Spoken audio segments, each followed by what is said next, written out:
नमस्कार। आप सुन रहे हैं बुक ऑडियो।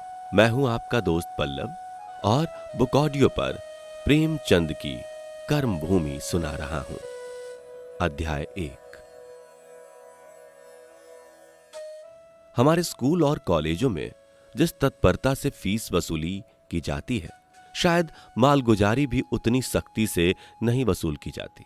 महीने में एक दिन नियत कर दिया जाता है। उस दिन फीस का दाखिला होना अनिवार्य है। या तो फीस दीजिए या नाम कटवाइए, या जब तक फीस ना दाखिल हो रोज कुछ जुर्माना दीजिए। कहीं कहीं ऐसा भी नियम है कि उसी दिन फीस दुगुनी कर दी जाती है और किसी दूसरी तारीख को दुगुनी फीस ना दी तो नाम कट जाता है। काशी के क्वींस कॉलेज में यही नियम था। 7वीं तारीख को फीस ना दो तो 21वीं तारीख को दुगुनी फीस देनी पड़ती थी या नाम कट जाता था। ऐसे कठोर नियमों का उद्देश्य इसके सिवा और क्या हो सकता था कि गरीबों के लड़के स्कूल छोड़कर भाग जाएं। वहीं हृदयहीन दफ्तरी शासन जो अन्य विभागों में है, हमारे शिक्षालयों में भी है। वह किसी के साथ रियायत नहीं करता। चाहे जहां से लाओ, कर्ज लो, गहने गिरवी रखो, लोटा थाली बेचो, चोरी करो, मगर फीस जरूर दो। नहीं, दूनी फीस देनी पड़ेगी या नाम कट जाएगा। जमीन और जायदाद के कर वसूलने में भी थोड़ी नरमी बरती जाती है। हमारे शिक्षालयों में नरमी को घुसने नहीं दिया जाता। वहां स्थायी रूप से मार्शल लॉ का व्यवहार होता है। कचहरी में पैसे का राज है। हमारे स्कूलों में भी पैसे का राज है।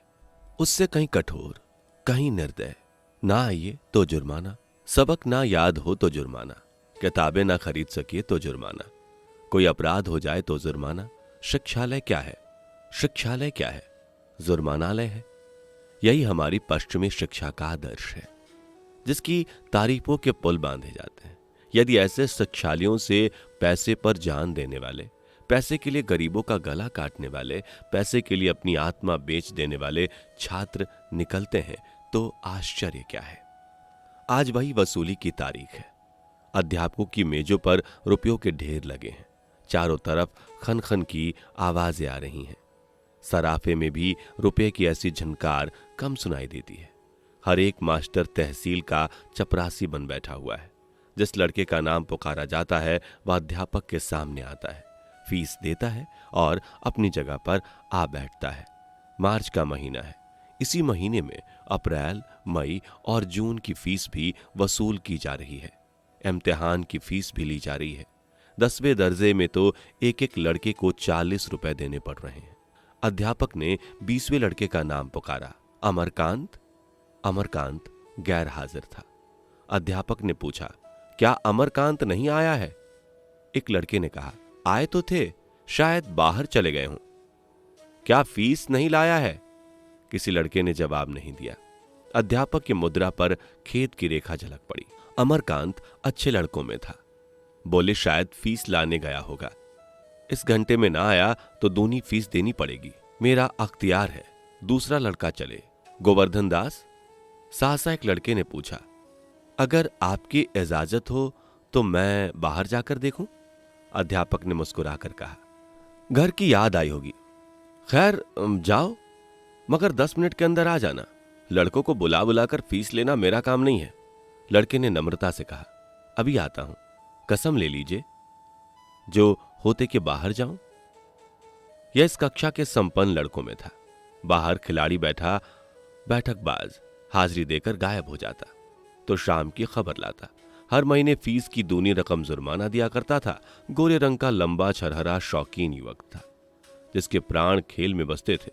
नाम था मोहम्मद सलीम। सलीम और अमरकांत दोनों पास पास बैठते थे। सलीम को हिसाब लगाने या तजुर्मा करने में अमरकांत की विशेष सहायता मिलती थी। उसकी कॉपी से नकल कर लिया करता था। इससे दोनों में दोस्ती हो गई थी। सलीम कवि था। अमरकांत उसकी गजलें बड़ी चाव से सुनता था। मैत्री का यह एक और कारण था। सलीम ने बाहर जाकर इधर उधर निगाह दौड़ाई। अमरकांत का कहीं पता न था। जरा और आगे बढ़े तो देखा वह एक वृक्ष की आड़ में खड़ा है। अमरकांत तो बुद्धूलाल, चलो फीस जमा कर। पंडित जी बिगड़ रहे हैं।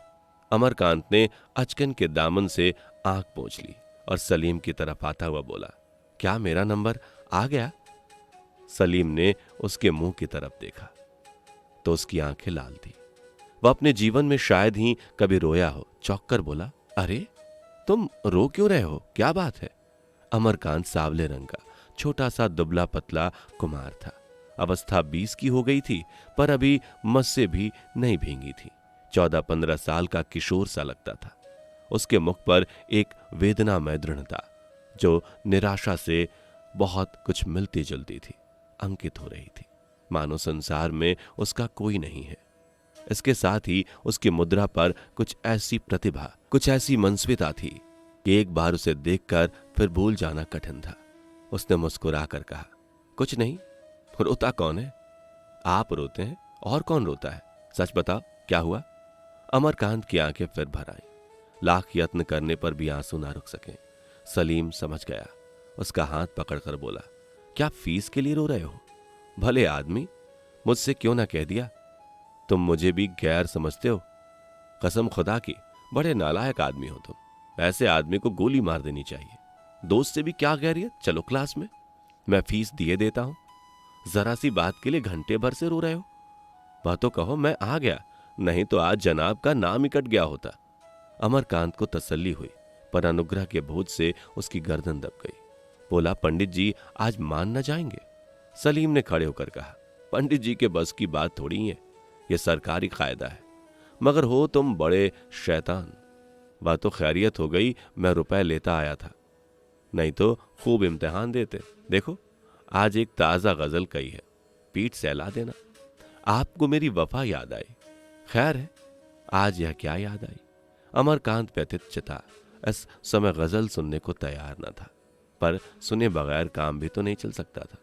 बोला, नाजुक चीज है, खूब कहा है, मैं तुम्हारी जबान की सफाई पर जान देता हूं। सलीम, यही तो खास बात है भाई साहब, लफ्जों की झंकार का नाम गजल नहीं है। दूसरा शेर सुनो। मेरे सीने में एक हुक उठी, फिर मुझे तेरी याद आई।